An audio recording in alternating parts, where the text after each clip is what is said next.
Thank you, Mr. Speaker. I join with the Prime Minister in commemorating Holocaust Memorial Day. Many members will be signing the Book of Remembrance. Many will be attending the event tomorrow. We have to teach all generations that the descent into Nazism and the Holocaust must never, ever be repeated anywhere on this planet. Does the Prime Minister agree with the Foreign Secretary that the National Health Service needs an extra £5 billion? Prime Minister. Well, I think the right honourable gentleman, as I recall, was here in this chamber for the autumn budget that was given by my right honourable friend, the Chancellor of the Exchequer, where he announced that we'll be putting £6 billion more into the National Health Service. Jeremy Corbyn. The only problem with that, Mr. Speaker, is it was £2.8 billion spread like thin gruel over 2 years. Yes, that's right. 2 weeks ago, the Prime Minister told the House, and I quote, "It is indeed the case that the NHS was better prepared this winter than ever before." 68 senior A&E doctors have written to the Prime Minister about what they describe as very serious concerns we have for the safety of our patients. They say patients being treated in corridors are dying prematurely. Who should the public believe? The Prime Minister or A&E doctors? Prime Minister. It is right that the NHS was better prepared for this winter than it ever has been before. We saw 3,000 more beds being brought into use over the winter period. We saw the use of the 111 call system actually leading to a significant reduction in the number of call-outs, the number of people having to go into hospital. We have seen the changes that have been made in accident and emergency with the GP streamlining, actually helping to ensure that people who do not need to go into hospital went into hospital. Overall, we have seen 2.8 million more people last year visiting accident and emergency than did so in 2010. Our NHS is indeed providing for patients. There are winter pressures. We were prepared for those winter pressures, and we will ensure, as we have done every year under this Conservative government, that the NHS receives more funding. Jeremy Corbyn. Mr. Speaker, since 2010, we've lost 14,000 NHS beds. The King's Fund, the Health Foundation and Nuffield Trust all agree the NHS needs another £4 billion. In December, the month just gone, the NHS England recorded its worst ever A&E performances, with more patients than ever waiting over 4 hours. Now, the UK Statistics Authority say the numbers may be worse because the figures have been fiddled. Can the Prime Minister tell the House when figures calculated in line with previous years will be published? Prime Minister. I have to say to the right honourable gentleman that the NHS is open in publishing a whole variety of figures in relation to the targets that it has. We are putting more money into the NHS year in and year out, and we are continuing to do that. But if he wants to talk about figures and about targets being missed, yes, the latest figures show that in England 497 people were waiting more than 12 hours. But the latest figures also show that under the Labour government in Wales, 3,741 people were waiting more than 12 hours. Mr. Speaker, the Prime Minister is responsible for the underfunding of the Welsh Government and the needs of Welsh. And despite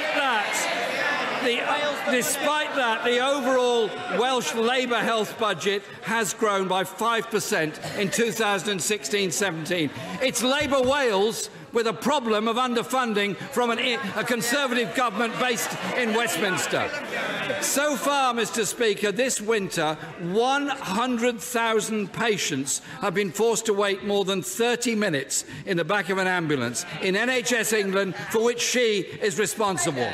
Yet still, the Prime Minister refuses to give the NHS the money it needs.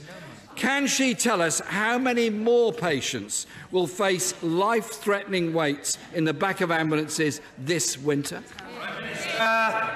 I say to the right honourable gentleman that, of course, we want to ensure that people aren't waiting in those ambulances. But the only answer he ever comes up with is the question of money. The question... No. This is... No.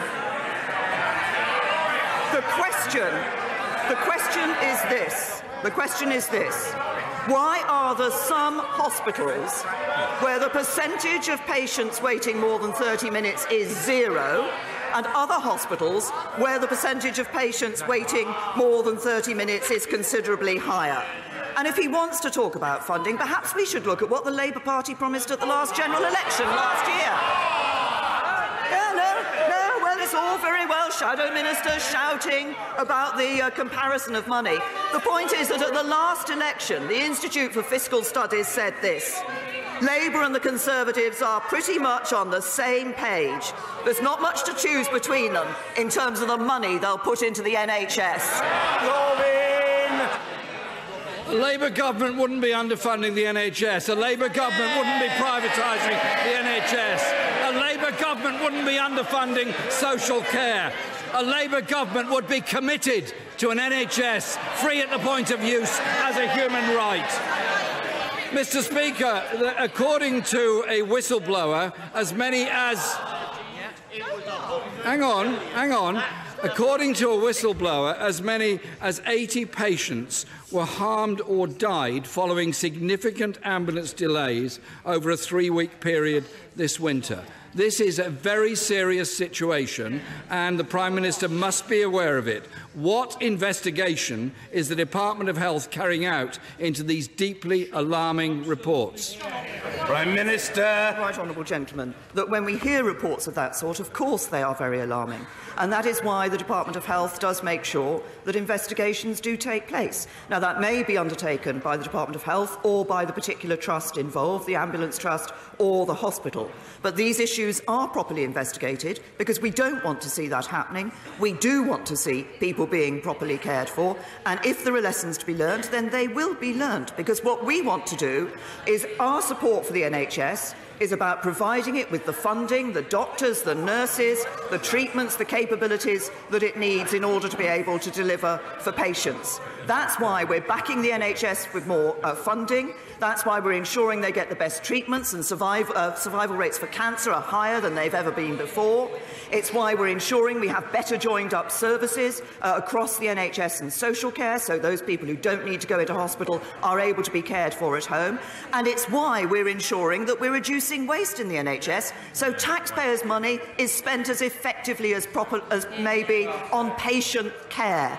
That's a plan for the NHS, but it's a plan that puts patients first. Jeremy Corbyn. Mr. Speaker, the Prime Minister must be aware of ambulances backed up in hospital car parks, with nurses treating patients in the back of ambulances, ambulance drivers and paramedics desperate to get on to deal with the next patient, can't leave because the patient they're dealing with at that moment can't get into the A&E department.